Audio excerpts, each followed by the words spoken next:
बहुत समय पहले एक शानदार राज्य में प्रहलाद नाम का एक छोटा लड़का रहता था। प्रहलाद शक्तिशाली राक्षस राजा हिरण्यकश्यप का पुत्र था, जो लौह मुट्ठी से शासन करता था। राजा हिरण्यकशिपु अत्यंत अभिमानी थे और स्वयं को सर्वोच्च सत्ता मानते थे। उन्होंने मांग की कि उनके सभी प्रजा केवल उनकी पूजा करें और कोई नहीं। हालांकि प्रहलाद अपने पिता से हर तरह से उल्लेखनीय रूप से भिन्न थे। अपने बचपन की शुरुआत से ही प्रहलाद का हृदय कृष्ण के प्रति शुद्ध प्रेम से भरा हुआ था। हर सुबह वह अपने चेहरे पर एक सौम्य मुस्कान के साथ जागता था। फिर वह अपने नन्हे हाथों को भक्ति में जोड़ लेता और धीरे धीरे भगवान के पवित्र नाम का जाप करता। कृष्ण कृष्ण कृष्ण, वह श्रद्धा से भरी आवाज में फुसफुसाते थे। प्रहलाद का गहरा विश्वास था कि कृष्ण ही संपूर्ण विश्व के रक्षक हैं। उन्होंने कृष्ण को हर एक प्राणी के प्यारे और देखभाल करने वाले मित्र के रूप में देखा। प्रहलाद स्वयं अपनी अपार दयालुता और सौम्य स्वभाव के लिए जाने जाते थे। वह हमेशा हर किसी से, चाहे वह छोटा हो या बड़ा, नरमी और सम्मान से बात करता था। उनका प्यार सबसे छोटे कीड़ों से लेकर सबसे बड़े जानवरों तक, सभी प्राणियों तक फैला हुआ था। उन्होंने अपने आस पास पक्षियों की सुंदरता और प्रकृति के चमत्कारों को संजोया।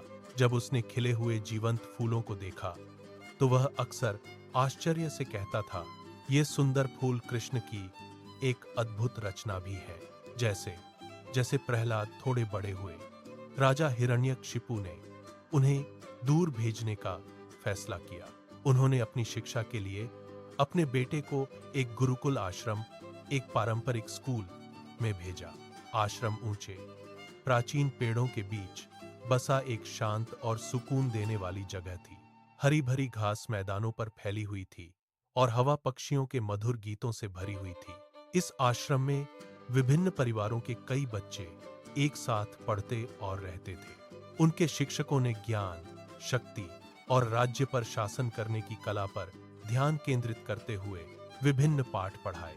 प्रहलाद ने सभी शिक्षाओं को ध्यान से सुना, सब कुछ आत्मसात कर लिया। फिर भी अपने हृदय की गहराइयों में वह एक पल के लिए भी अपने प्रिय कृष्ण को नहीं भूले। एक चमकदार और धूप वाली दोपहर, दिन भर के सभी पाठ समाप्त होने के बाद बच्चे खुले में खेलने का आनंद लेने के लिए उत्सुकता से बाहर भागे। कुछ बच्चे एक दूसरे का पीछा करते हुए बाग में खुशी से दौड़ रहे थे। अन्य लोगों ने विभिन्न खेल खेले। उनकी हंसी आश्रम के मैदानों में गूंज रही थी। कुछ ने बड़े पत्तेदार पेड़ों की ठंडी छांव में चुपचाप बैठना चुना। प्रहलाद को एक शानदार बरगद के पेड़ के नीचे एक जगह मिली और वह शांति से बैठ गया। उसके ऊपर की पत्तियां एक कोमल ताजा हवा से सरसरा रही थीं, जिससे एक सुखदायक ध्वनि उत्पन्न हो रही थी। पक्षियों ने शाखाओं में खुशी से चहचहाया, जिससे शांत वातावरण में और वृद्धि हुई। जल्द ही प्रहलाद के कुछ जिज्ञासु दोस्त उसके पास आए। उनकी आंखों में सवाल भरे हुए थे। प्रहलाद, उन्होंने आश्चर्य से भरे स्वर में पूछा, तुम हमेशा इतने शांत और प्रसन्न क्यों रहते हो? वे आगे बोले, जब दूसरे लोग नाराज या दुखी होते हैं तब भी तुम हमेशा मुस्कुराते हुए लगते हो। प्रहलाद ने अपने दोस्तों को स्नेहपूर्ण, दयालु भाव से देखा और धीरे से कहा, मेरे प्यारे दोस्तों, उन्होंने शुरू किया, खुशी का असली राज कृष्ण को याद करने में है। वह हर एक दिल में निवास करता है, हम सब पर नजर रखता है।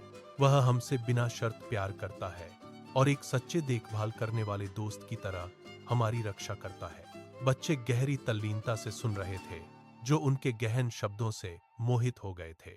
उन्होंने अपने जीवन में इससे पहले इतने सुंदर और सार्थक शब्द कभी नहीं सुने थे। प्रहलाद ने जारी रखते हुए कहा, हमें हमेशा ईश्वर से अपने पूरे दिल से प्रेम करना चाहिए। हमें हर उस व्यक्ति के प्रति दयालु होना चाहिए जिससे हम मिलते हैं, और दूसरों को कभी भी नुकसान नहीं पहुंचाना चाहिए। जब हम शुद्ध और सच्चे हृदय से कृष्ण को याद करते हैं तो हमारे मन को सच्ची शांति मिलती है। फिर प्रहलाद ने एक बार फिर अपने दोनों हाथ जोड़ लिए। वह मधुरता से जाप करने लगा। उसकी आवाज में और भी गहरी भक्ति भरी हुई थी। कृष्ण, कृष्ण, कृष्ण, वह गा रहा था।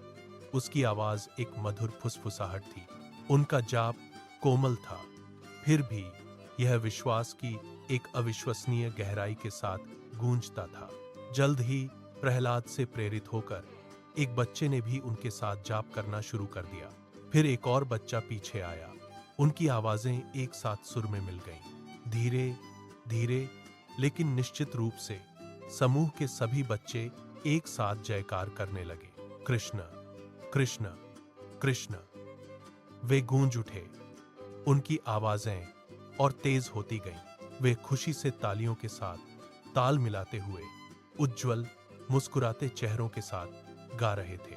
उनके सामूहिक जाप की सुंदर ध्वनि ने पूरे आश्रम को भर दिया। पेड़ों पर मौजूद पक्षी भी मानो इसमें शामिल हो गए थे। उनकी चहचहाहट बच्चों के गीत के साथ सुर मिला रही थी।